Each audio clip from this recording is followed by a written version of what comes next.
any child that struggles to make eye contact has a lack of awareness of the space around them, almost like they create this tunnel vision or are constantly pulling their hood up or putting their hair down in their eyes or has any sort of postural distortion, it might not just be a phase, it might not just be their personality, they might have a deflection in the development of the visual observation part of their nervous system.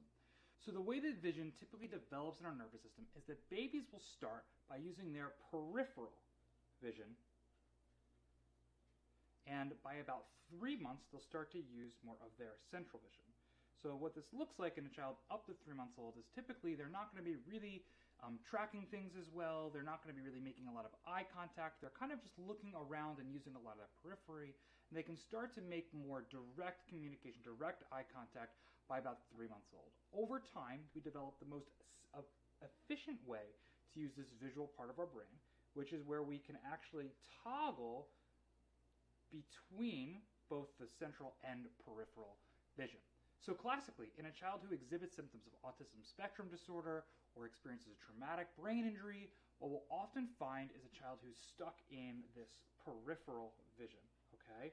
And that, of course, makes sense because classically we'll see children not able to make eye contact, they'll turn away from an object, if something's looking at their stress, they'll actually turn away, and other challenges like that.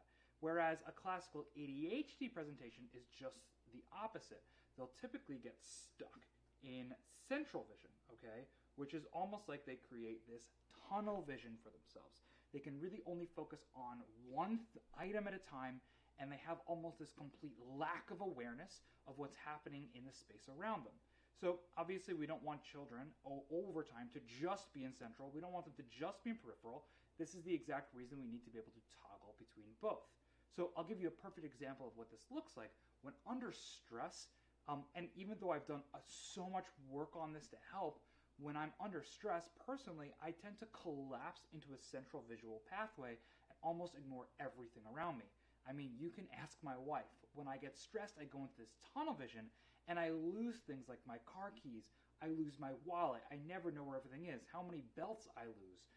These things happen all the time, and it's just kind of part of something that I'm working through while working with this toggling between the different types of vision. You might see this, your child as well, go through that really similar thing. They can't ever remember things where things are, especially when they're hyper-focused. This exact same presentation of being stuck in the periphery or in central vision will typically relate to postural distortions as well, which again makes sense if you think about it, because if we have a kiddo that's constantly turning away from stimulus, they're going to have a head flex almost like what would look like a torticollis in an infant. It might not be that there's just an issue with the posture itself, but rather how the brain is actually perceiving the environment and how it's trying to compensate by changing our visual field. What we've discussed in this channel time and time again is that behaviors, first off, aren't bad. They are a window into how a brain is functioning. So if we're seeing these challenges, step number one is to evaluate our children's nervous system for any imbalance of how their brain is receiving information from their body.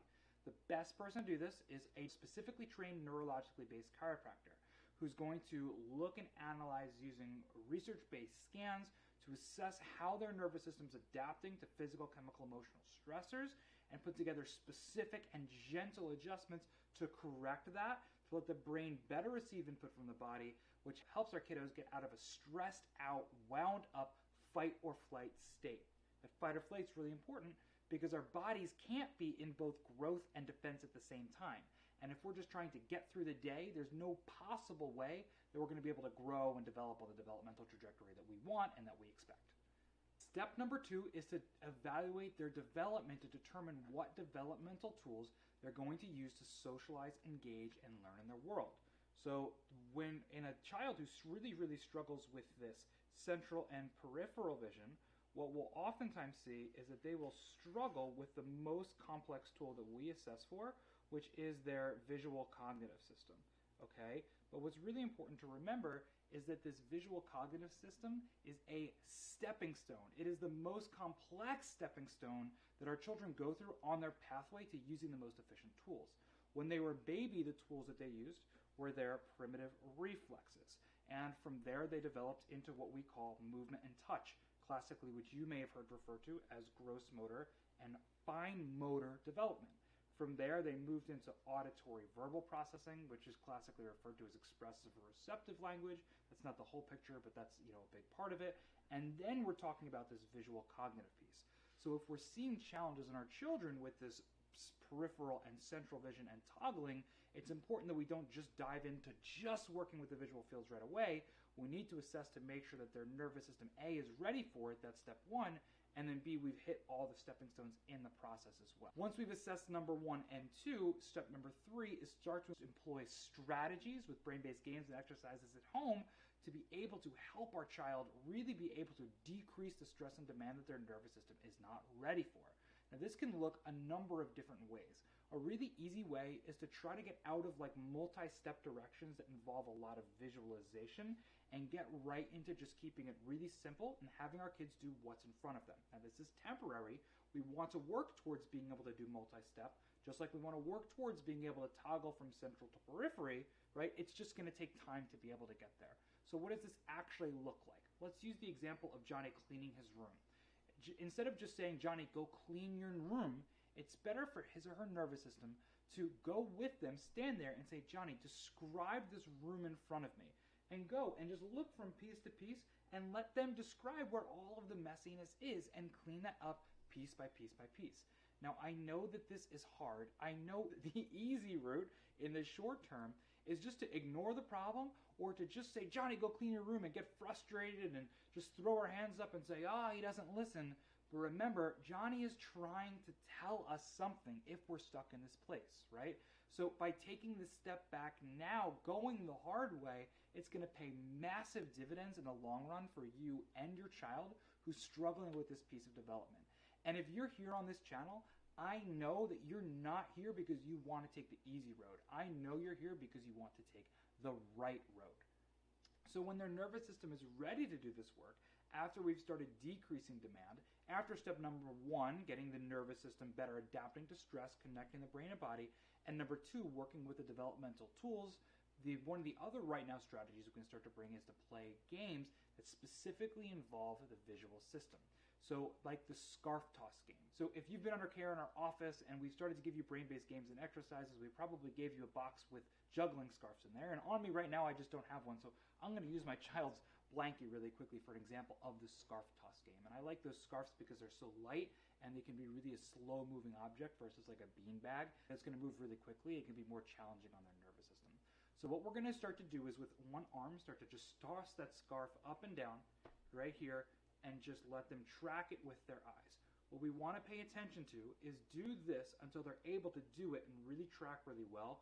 We want to notice if they start to turn away from it, if they start to really get close to it and do this, if they're only using central vision. We want to do this in a way that it starts to really let them engage their central and peripheral system. And now we want to start to up the demand and up the complexity. Once we got that, we're going to do the same thing, and we're going to use 2 hands. Now, a lot of times what we'll notice is our child start to deflect into the periphery again. They start to collapse down into that area that we discussed. So what will look like from here is going to be tossing up and down with both hands, engaging that system, making sure that they're not dropping back into the periphery like this. Once we've got that, we're going to start to do a rainbow toss where we're really engaging the periphery. We're going to go ahead and toss over our head like this, engaging that total peripheral system and really, really, really, really working on that there. So we're constantly increasing the demand here. So while we're working through these different steps, right, what kind of wins can we expect to see? Well, number 1 is that there's probably going to be massive postural changes in our child. This is a really big one because as a chiropractor, oftentimes when people think about us and kids, they're thinking about things like alignment and posture. And there are some definite cases where there's just simply a hips being off type top postural disturbance we work with all the time. But in this case, it's important for us to differentiate just where the spine is out of line or where that misalignment or subluxation is actually causing an imbalance of how the brain is actually receiving input from the body. And that imbalance neurologically is what's causing the postural distortion.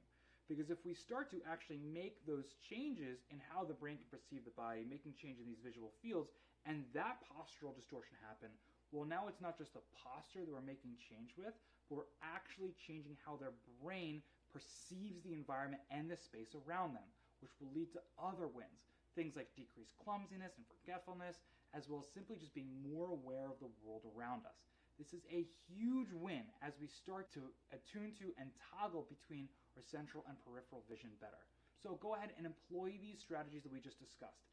Let me know if you need help finding a neurologically based chiropractor near you, and click the video in the bottom corner to learn about our final hierarchy, the complexity hierarchy, which is how our children learn to toggle and work between sequential versus simultaneous processing.